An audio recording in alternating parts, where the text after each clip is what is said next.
उमा महेश्वराय नमः। आप सभी का हमारे YouTube चैनल पर हार्दिक स्वागत है। आज हम सुनेंगे सावन मास के 20वें अध्याय का महात्म, साथ में सुनेंगे भगवान शिव की कथा। तो आइए भगवान शिव के चरणों में नमन करते हुए कथा को शुरू करते हैं। ईश्वर बोले, हे सनत कुमार, अब मैं आपके समक्ष त्रयोदशी तिथि का कृत्य कहता हूँ। इस दिन 16 उपचारों से कामदेव का पूजन करना चाहिए। अशोक, मालती पुष्प, देवताओं को प्रिय कमल, कौसुम्भ तथा बकुल पुष्पों और अन्य प्रकार के भी सुगंधित पुष्पों, रक्त, अक्षत, पीले चंदन, शुभ सुगंधित द्रव्यों तथा पुष्टि प्रदान करने वाले तथा तेज की वृद्धि करने वाले अन्य पदार्थों से पूजन करना चाहिए। नैवेद्य और मुख के लिए रोचक तांबूल अर्पित करना चाहिए। तांबूल पान में चिकनी उत्तम सुपारी, खैर, चूना, जावित्री, जायफल, लौंग, इलायची, नारिकेल बीज के छोटे टुकड़े, सोने तथा चांदी के पात्र, कपूर और केसर, इन पदार्थों को मिलाना चाहिए। मगध देश में उत्पन्न होने वाले श्वेत वर्ण पके हुए पुराने दृढ़ तथा रसमय तांबुल सांबरासुर के शत्रु कामदेव की प्रसन्नता के लिए अर्पित करना चाहिए। उसके बाद मोम से बनाई गई बत्तियों से कामदेव का नीराजन करें और पुनः पुष्पांजलि प्रदान करें। इसके बाद इनके नामों से प्रार्थना करें, जो कि इस प्रकार से है। समस्त उपमानों में सुंदर तथा भगवान का पुत्र प्रद्युम्न, मीनकेतन, कंदर्प, अनंग, मनमथ, मार, कामात्म संभूत, झसकेतु और मनोभव, कस्तूरी से सुशोभित, जिनका वक्षस्थल आलिंगन के चिन्हों से अलंकृत है, हे पुष्प धनवन, हे सांबरासुर के शत्रु, हे कुसुमेश, हे रतिपति, हे मकर ध्वज, हे पंचेश, हे मदन, हे समर, हे सुंदर, देवताओं की सिद्धि के लिए आप शिव के द्वारा दग्ध हो गए। उसी कार्य से आप परोपकार की मर्यादा कहे जाते हैं। आपके दिग्विजय करने में बसंत की सहायता निमित्त मात्र है। इंद्र दिन रात आपका मनोरंजन करने में लगे रहते हैं, क्योंकि अपने पद से च्युत होने की शंका में वे तपस्वियों से भयभीत रहते हैं। आपके अतिरिक्त दृढ़ मन वाला कौन है जो शिव जी से विरोध कर सकता है? पर ब्रह्मानंद के समान आनंद देने वाला आपके अतिरिक्त दूसरा कौन है? तथा महामोह की सेनाओं में आपके समान तेजस्वी कौन है? अनिरुद्ध के स्वामी और मलयगिरी पर उत्पन्न चंदन तथा अगरू से सुवासित विग्रह वाले जो देवेश कृष्ण पुत्र हैं, वह आप ही हैं। हे शरतकालीन चंद्रमा के उत्तम मित्र, हे जगत की सृष्टि के कारण, जगत पर विजय के समय दक्षिण दिशा तथा पवन देव आपके सहायक थे। हे नाथ, आपका अस्त्र महान, निष्फल न होने वाला, अत्यंत दूर तक जाने वाला, मर्म स्थल का छेदन करने वाला, करुणा शून्य तथा प्रतिकार रहित है। सुना गया है कि वह अत्यंत कोमल होते हुए भी महान क्षोभ करने वाला और अपने तुल्य पदार्थ को भी दर्शन मात्र से ही क्षुभित करने वाला है।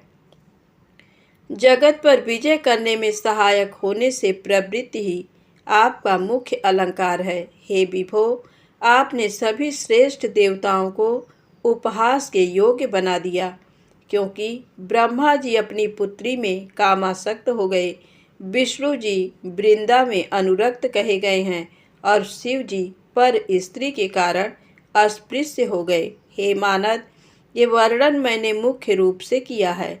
अधिक कहने से क्या लाभ? इस लोक में अपने बस में रहने वाले ब्राह्मण बिरले हैं। अतः हे भगवान, इस की गई पूजा से आप प्रसन्न हो। सावन मास में शुक्ल पक्ष की त्रयोदशी तिथि के दिन पूजा करके कामदेव प्रवृत्ति मार्ग के विषयासक्त व्यक्ति को अत्यधिक पराक्रम तथा शक्ति करते हैं और निवृत्ति मार्ग में संलग्न व्यक्ति से अपने विकार को हर लेते हैं।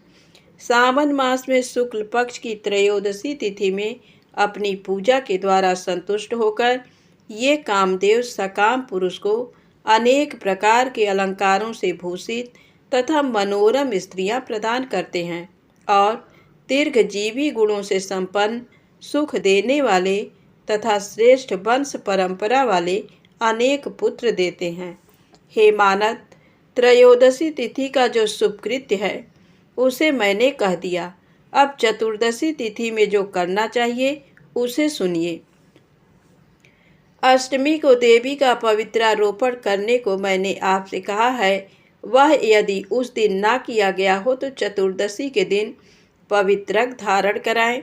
चतुर्दशी तिथि को त्रिनेत्र शिव को पवित्रक अर्पण करना चाहिए। इसमें पवित्रक धारण कराने की विधि देवी तथा विष्णु जी की पवित्रक विधि के समान ही है, केवल प्रार्थना तथा नाम आदि में अंतर कर लेना चाहिए। शैव आगम तथा जाबाल आदि ग्रंथों में इसकी जो विधि है उसी को मैंने कहा है। विकल्प से इसमें जो कुछ विशेष है उससे मैं आपको बताता हूँ। 11 अथवा 48 अथवा 50 तारों का समान ग्रंथि तथा समान अंतराल वाला पवित्रक बनाना चाहिए। पवित्रक 12 अंगुल प्रमाण के, 8 अंगुल प्रमाण के, 4 अंगुल प्रमाण के अथवा पूजित शिवलिंग के विस्तार के प्रभाव वाले बनाकर शिव जी की प्रसन्नता के लिए अर्पण कर देने चाहिए। हे वत्स, मैंने ये सब आपसे कह दिया, अब आप और क्या सुनना चाहते हैं? प्रेम से बोले शंकर भगवान की जय हो। अब आइए सुने उगना महादेव की पौराणिक कथा।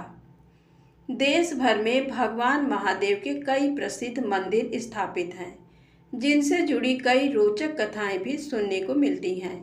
भोले भंडारी का ऐसा ही एक मंदिर बिहार के मधुबनी जिले के भवानीपुर गांव में स्थित है, जो उगना महादेव व उग्रनाथ मंदिर के नाम से काफ़ी प्रसिद्ध हैं। ऐसी लोक मान्यता है कि इस मंदिर में भगवान शिव ने स्वयं मैथिली भाषा के महाकवि विद्यापति के घर नौकरी की थी। महाकवि विद्यापति हिंदी साहित्य की भक्ति परंपरा के प्रमुख कवियों में से एक हैं, जिन्हें मैथिली के सर्वोपरि कवि के रूप में जाना जाता है। वे भगवान शिव के बहुत बड़े भक्त हुआ करते थे। उन्होंने भगवान शिव पर अनेकानेक गीतों की रचना की है। मान्यताओं के अनुसार जगत व्यापी भगवान शिव विद्यापति की भक्ति व रचनाओं से बेहद प्रसन्न होकर स्वयं एक दिन वेश बदलकर उनके पास चले आए थे। उनके साथ रहने के लिए भगवान शिव विद्यापति के घर नौकर तक बनने के लिए तैयार थे। उन्होंने अपना नाम उगना बताया था। दरअसल कवि विद्यापति आर्थिक रूप से सबल नहीं थे, इसलिए उन्होंने उगना यानी भगवान शिव को नौकरी पर रखने से पहले मना कर दिया, मगर फिर शिव जी के कहने पर ही सिर्फ 2 वक्त के भोजन पर उन्हें रखने के लिए विद्यापति तैयार हो गए थे। ऐसी कथा है कि जब एक दिन विद्यापति राजा के दरबार में जा रहे थे तो तेज गर्मी व धूप से विद्यापति का गला सूखने लगा, मगर आसपास जल नहीं था। इस पर साथ चल रहे विद्यापति ने उगना यानी शिव जी से जल लाने के लिए कहा। तब शिव ने थोड़ा दूर जाकर अपनी जटा खोली व 1 लोटा गंगा जल ले आए। जल पीते ही विद्यापति को गंगा जल का स्वाद आया। उन्होंने सोचा कि इस वन के बीच ये जल कहाँ से आया। इसके बाद उन्हें संदेह हुआ कि कहीं उगना स्वयं भगवान शिव ही तो नहीं है। उन्होंने शिव के चरण पकड़ लिए तो शिव को अपने वास्तविक स्वरूप में आना पड़ा। इसके बाद शिव जी ने महाकवि विद्यापति के साथ रहने की इच्छा जताई और उन्हें बताया कि वह उगना बनकर ही साथ रहेंगे। उनके वास्तविक रूप का किसी को पता नहीं चलना चाहिए। इस पर विद्यापति ने भगवान शिव की सारी बातें मान ली। लेकिन एक दिन उगना द्वारा किसी गलती पर कवि की पत्नी शिव जी को चूल्हे की जलती लकड़ी से पीटने लग गईं। उसी समय विद्यापति वहां आ गए और उनके मुख से निकल गया कि ये तो साक्षात भगवान शिव हैं और तुम इन्हें मार रही हो। मगर विद्यापति के मुख से जैसे ही ये बात निकली तो भगवान शिव अंतर ध्यान हो गए। इसके बाद अपनी भूल पर पछताते हुए कवि विद्यापति वनों में शिव जी को खोजने लगे।